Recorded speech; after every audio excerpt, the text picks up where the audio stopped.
কে হচ্ছেন দেশের ২৩তম রাষ্ট্রপতি? এটি এখন রাজনীতির অন্যতম আলোচনার বিষয়। সাধারণ মানুষ কেমন রাষ্ট্রপ্রধান দেখতে চান? দীপ্ত টিভির নিয়মিত আয়োজন জনতার কথায় থাকছে সেই প্রসঙ্গ।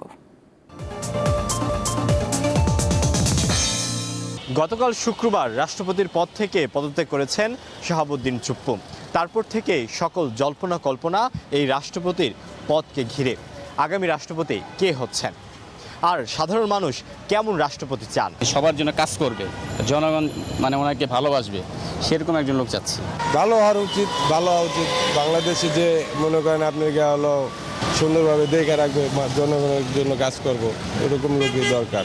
পছন্দ অপছন্দ থাকতেই পারে, তবে যাতে মেজরিটি পার্সেন্ট ওনাকে সমর্থন করে এবং ওনার যে গত জীবনে যে রাজনৈতিক যেই কার্যকলাপ সেগুলো যাতে মোটামুটিভাবে জনগণের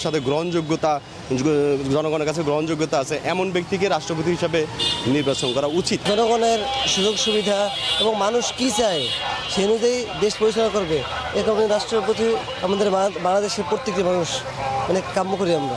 তো আমরা দেশের ভিতরে এরকম একটা রাষ্ট্রপতি চাই যে জনগণের নিয়ে কথা বলবে, জনগণের সুখ দিক নিয়ে কথা বলবে।